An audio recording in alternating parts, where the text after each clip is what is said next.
어머니의 손에서 평생 참아온 지독한 외로움을 읽었습니다. 어머니를 용서한 게 아닙니다. 내 마음의 지옥을 끝내기로 했을 뿐입니다. 프롤로그 마음에 맺힌 가시를 보셨나요? 안녕하세요, 여러분. 오늘도 참 고생 많으셨지요? 가족이라는 이름표를 달고 살아가는 사람들에게 물어보고 싶습니다. 여러분에게 시어머니라는 단어는 어떤 온도로 다가오나요? 누군가에게는 든든한 버팀목이겠지만 또 누군가에게는 평생을 찔러대는 날카로운 가시 같은 이름일지도 모릅니다. 저 미연이에게도 그랬습니다. 지난 20년 동안 어머니는 저에게 단 한 번도 따뜻한 찻잔 같았던 적이 없었죠. 늘 서늘한 바람이 불어오는 겨울에 뒷문 같은 분이셨습니다. 너는 어째 애들 옷 입히는 것도 그리 촌스러우냐? 내 아들 기죽이려고 작정했어?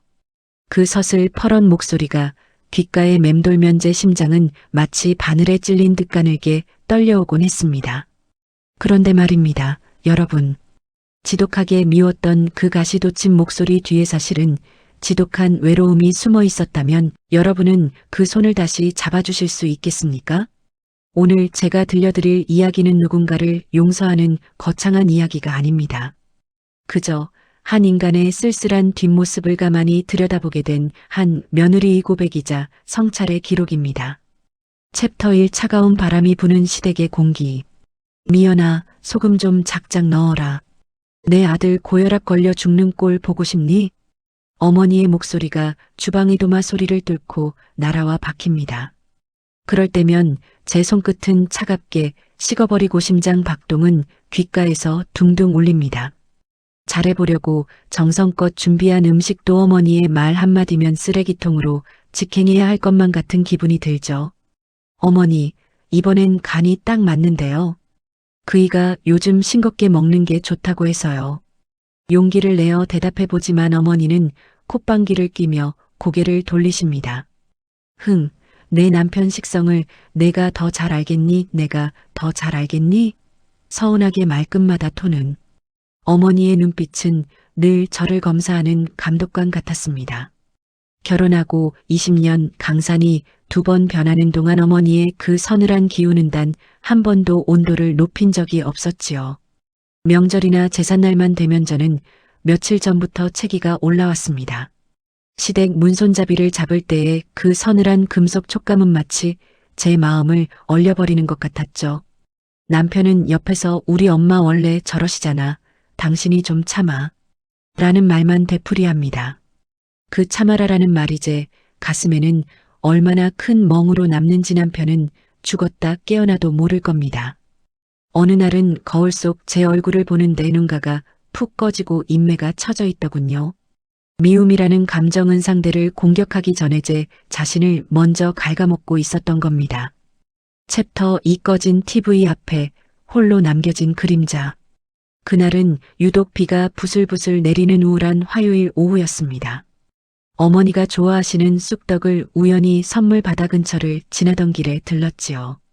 배를 눌러도 대답이 없기에 비밀번호를 누르고 조심스레 들어갔습니다. 거실은 이상할 정도로 고요했습니다.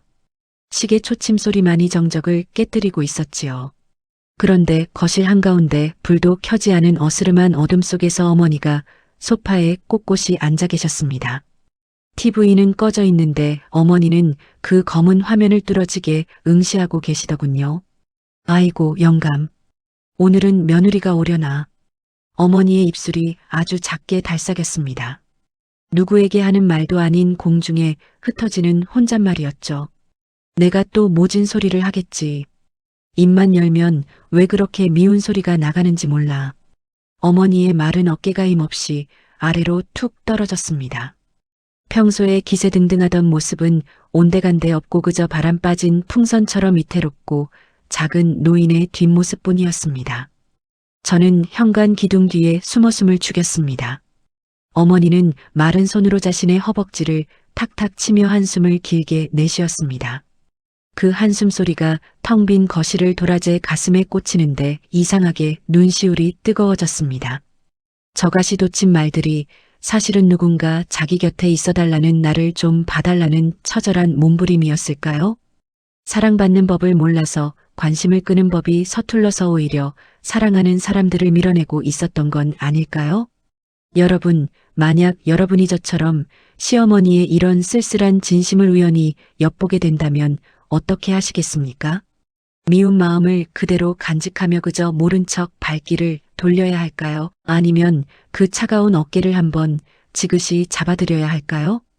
참아야 할까요? 아니면 이제라도 마음을 열고 말을 건네야 할까요? 챕터 3 먼지 쌓인 앨범 속의 낯선 여인. 어머니가 잠시 노인정에 가신 사이 저는 홀린 듯이 어머니의 안방 건너편 작은 문을 열었습니다. 그곳은 평소 어머니가 볼 것도 없다며 절대 들어가지 못하게 하던 곳이었죠. 문을 열자마자 코끝을 찌르는 매캐한 먼지 냄새와 나프탈렌 향기. 그 속에 세월의 무게가 층층이 쌓여 있었습니다. 구석에 놓인 낡은 자개암 위로 손가락을 대보니 차가운 먼지가 지문 사이로 서늘하게 파고듭니다. 그 안에서 제가 발견한 것은 모서리가 누렇게 변한 낡은 사진첩 하나였습니다.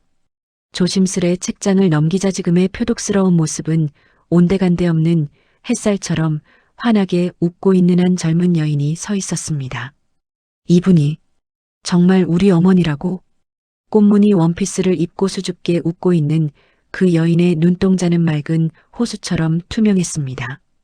하지만 사진장을 넘길수록 그 여인의 웃음은 조금씩 메말라가기 시작했습니다. 남편을 일찍 여의고올로 어린 아들을 품에 안은 사진 속에서 그녀의 어깨는 눈에 띄게 굳어갔고 다부지게 담은 입술은 세상의 풍파를 온몸으로 막아내려는 처절한 방어기제처럼 보였습니다. 전쟁터 같은 시장 바닥에서 생선을 팔며 아들을 키워낸 세월. 누가 건드리기만 해도 가시를 세워야만 자신과 아들을 지킬 수 있었던 혹독한 시간들이 사진에 결마다 배어 있었습니다. 어머니에게 세상은 따뜻한 안식처가 아니라 언제 나를 잡아먹을지 모르는 거대한 괴물이었을지도 모릅니다. 그 괴물 앞에서 나약해 보이지 않으려 어머니는 스스로 괴물이 되는 길을 선택하셨던 걸까요? 아이고, 내가 여긴 왜 들어와? 갑자기 들려온 날카로운 목소리에 제 심장이 바닥으로 툭 떨어졌습니다. 어느새 돌아오신 어머니가 부들부들 떨리는 손으로 제 손에 든 사진첩을 뺏어 드셨습니다. 어머니의 눈동자가 순간적으로 흔들리는 것을 보았습니다. 그것은 분노라기보다는 자신의 치부를 들킨 아이의 당혹감에 더 가까워 보였습니다. 저는 그 순간 어머니의 날카로운 독설이 사실은 상처받기 싫어하는 어린아이의 울음소리라는 것을 심장이 저릿하도록 깨달았습니다. 챕터 4 밥상 위에 일주일 뒤 차려진 서툰 위로 저는 다시 어머니 댁을 찾았습니다. 이번에는 도망치듯 나오는 것이 아니라 어머니가 가장 좋아하신다는 민어조림을 정성껏 준비해서요. 어머니, 시장 지나가다가 민어가 너무 좋길래 한번 사왔어요. 제 목소리에 어머니는 짐짓 무심한 척 곁눈질을 하십니다. 비싼 걸 뭐하러 사와? 내 남편 용돈이나 아껴 쓰지. 평소 같으면 어머니도 참 성의를 봐서라도 좋게 말씀해 주세요.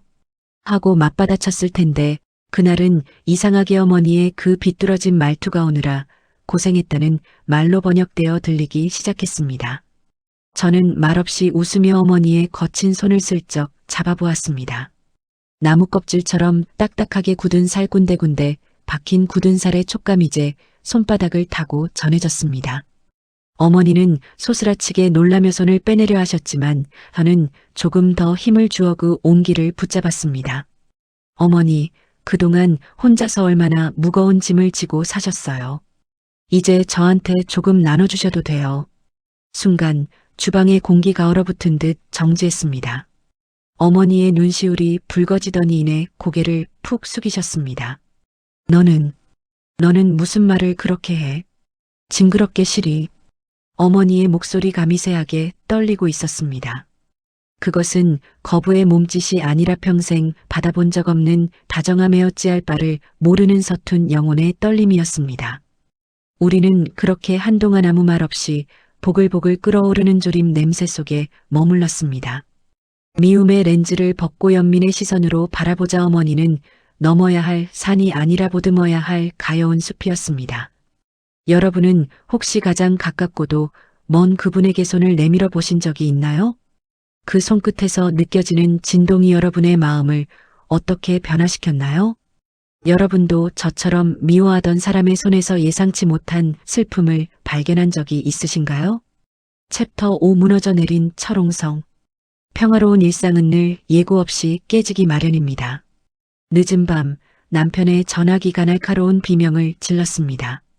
어머니가 거실에서 쓰러진 채 이웃에게 발견되었다는 소식이었습니다.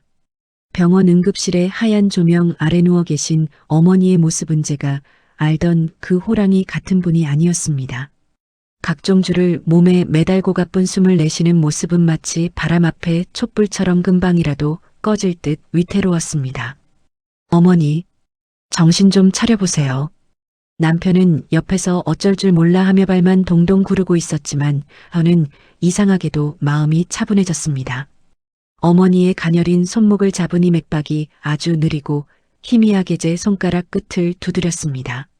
마치 살려달라는 아니, 혼자 두지 말라는 마지막 신호처럼 느껴졌지요. 의사 선생님은 노안과 영양실조 그리고 극심한 스트레스가 원인이라고 했습니다. 영양실조요? 저희가 매달용돈도 드리고 음식도 사다 드렸는데요. 글렌. 남편의 물음에 의사는 쓸쓸한 표정으로 답했습니다. 몸을 채우는 건 음식이지만 삶을 지탱하는 건 온기입니다. 할머님은 마음이 많이 굶주려 계셨네요. 마음의 허기. 그 말이 제 가슴을 날카로운 칼날로 베는 듯 했습니다. 우리가 사다 드린 명품 옷 좋은 영양제들이 어머니에게는 그저 차가운 물건에 불과했을 겁니다. 진정으로 필요했던 건어머니, 오늘 기분은 어떠세요? 하는 따뜻한 눈맞춤이었음을 왜 이제야 알게 되었을까요? 어머니의 감긴 눈꺼풀 위로 눈물 한 방울이 고역완자놀이를 타고 흘러내렸습니다. 그 눈물은 그동안 어머니가 쌓아 올렸던 거대한 성벽이 무너져 내리는 소리처럼 들렸습니다. 저는 깨달았습니다. 어머니를 용서해야 하는 건 제가 아니라 어머니가 스스로를 용서할 수 있도록 제가 곁을 지켜드려야 한다는 것을요. 챕터 6 병실 창가에 비친 낯선 진심. 병원 생활이 일주일째로 접어들던 밤 병실 안은 환자들의 고른 숨소리와 가습기에 낮은 웅성거림으로 가득했습니다. 저는 어머니의 곁에 간이 침대를 펴고 누워 천장에 비친 옅은 그림자를 세고 있었죠. 그때였습니다. 미연아, 자니? 힘없고 가느다란 목소리가 어둠을 뚫고 제 귓가를 두드렸습니다. 평소에 호통치던 위험은 어디로 갔는지 그저 가을바람에 흔들리는 마른 잎새 같은 목소리였지요. 아니요, 어머니. 어디 불편하세요? 물이 좀 드릴까요? 아니면 주무실까요? 저는 얼른 일어나 어머니의 손을 잡았습니다. 어둠 속에서도 느껴지는 어머니의 손은 마치 바스러질 듯 건조하고 가벼웠습니다. 아니다. 그냥 잠이 안 오는구나. 창밖을 보는데 저 불빛들이 다 누구네 집 거실 불빛인가 싶어서. 어머니는 한참 동안 창밖도심의 야경을 응시하셨습니다. 그리고 아주 길고 무거운 한숨을 내뱉으셨지요. 내가 평생을 참 무섭게 살았지? 그래야 무시 안 당하고 그래야 내 새끼 지키는 줄 알았다. 어머니의 입에서 처음으로 나온 자신의 삶에 대한 고백이었습니다. 저는 아무 말도 할 수 없었습니다. 그저 잡은 손에 힘을 줄 뿐이었죠. 그런데 말이다.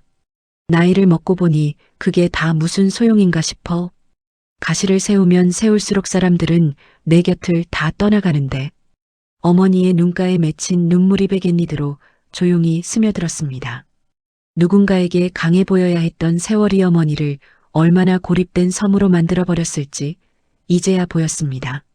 미연아, 나는 내가 무서웠다. 젊고 똑똑한 내가 혹시라도 늙고 초라해진 나를 버릴까봐. 그 고백은 제 가슴을 천근만근의 무게로 눌렀습니다.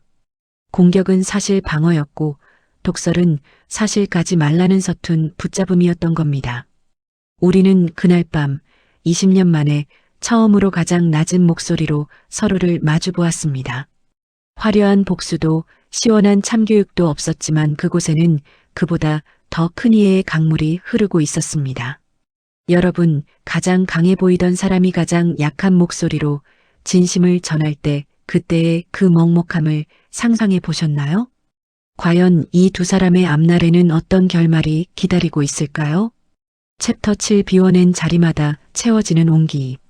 퇴원하신 어머니를 모시고 집으로 돌아온 날 제일 먼저 한 일은 창문을 활짝 여는 것이었습니다.